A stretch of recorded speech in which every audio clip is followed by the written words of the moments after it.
The Long Journey of Pinocchio, a story of wood, truth, and becoming human.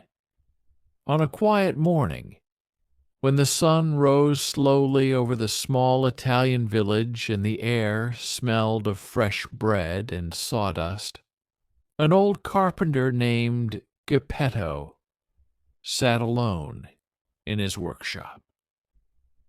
His hands were rough from years of work, and his heart was heavier than usual. The room was filled with wooden toys, horses, spinning tops, little soldiers, but none of them spoke back to him, and none could fill the silence that followed him every evening. That morning, Geppetto found a strange piece of wood in the corner of his shop. It was smooth, warm, and strangely alive, as if it remembered something from long ago. When he touched it, he felt a quiet vibration, almost like a heartbeat. Geppetto did not understand why, but he smiled for the first time in weeks. "I will make a puppet," he said softly. "And this one will not be lonely." As Geppetto carved, the wood resisted and cooperated at the same time. The eyes appeared first, curious, wide, already full of questions. Then came the mouth, shaped into a playful smile, and finally the arms and legs. When Geppetto finished and stepped back, the puppet sat up suddenly. "Good morning, Father," the puppet said. Geppetto fell backward in shock, then laughed until tears filled his eyes. He named the puppet Pinocchio, and from that moment, his quiet life changed forever. A heart made of wood.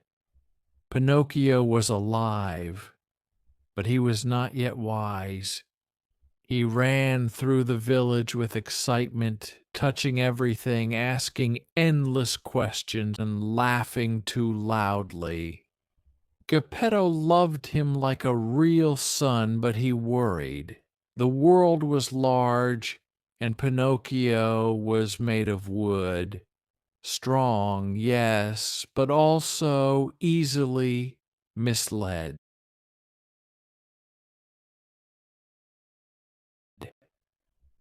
On Pinocchio's first day of school, Geppetto sold his warm winter coat to buy him a book. "Education is more important than comfort," he said.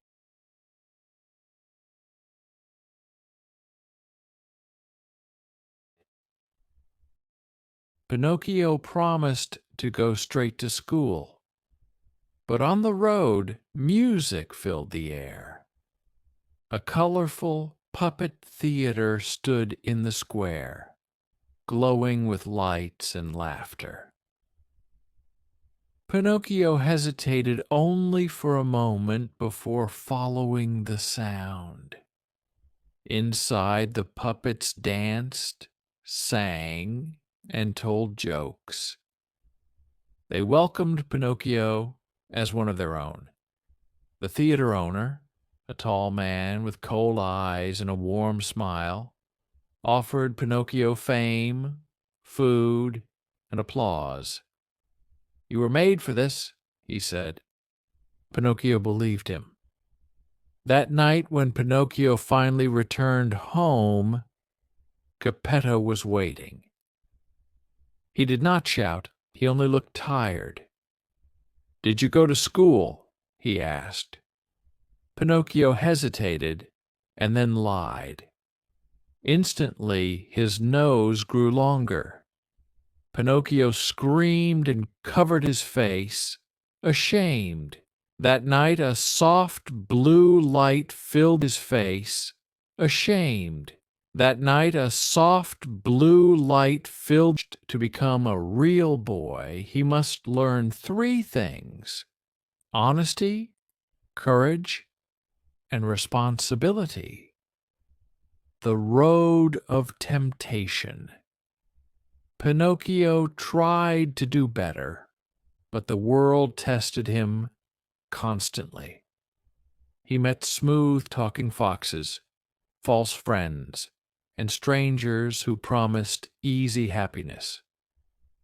One day, he was invited to a place called Pleasure Island, where children played all day and never worked or studied. At first, it felt like freedom, but slowly the children began to change.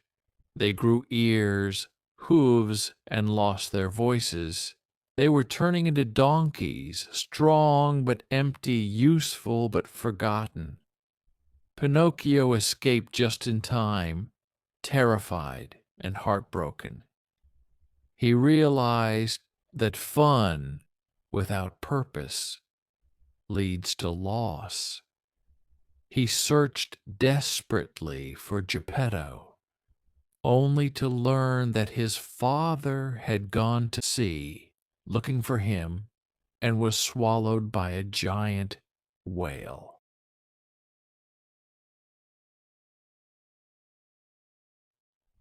Without hesitation, Pinocchio jumped into the ocean. Inside the darkness, inside the whale's stomach, Pinocchio found Geppetto alive but weak. The darkness was thick, the air heavy. For the first time, Pinocchio did not think of himself.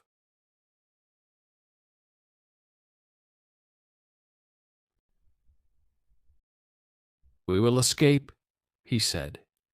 Using his wooden body, Pinocchio built a fire to make the whale sneeze. As they were thrown into the sea, Pinocchio shielded Geppetto from the rocks. The water soaked his joints, his body cracked, and he sank beneath the waves.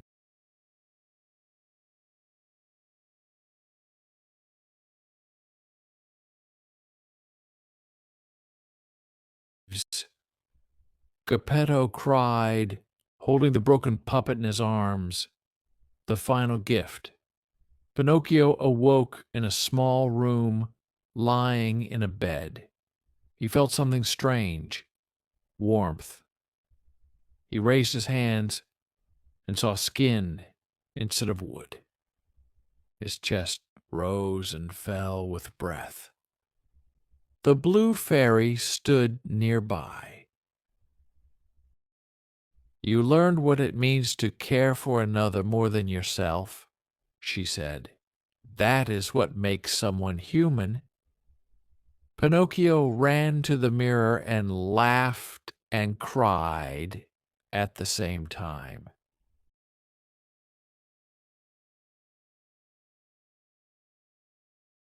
Geppetto entered the room, and when he saw his son, he fell to his knees in joy.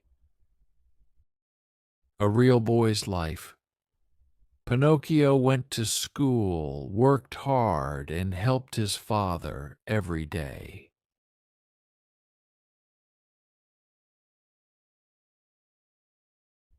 He still made mistakes, but he learned from them.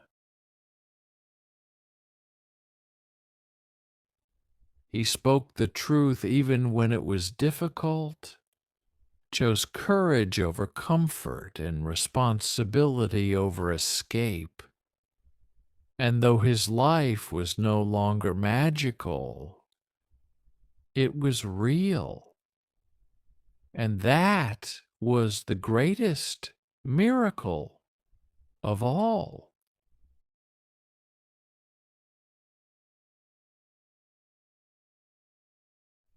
Because being human was never about flesh or bone.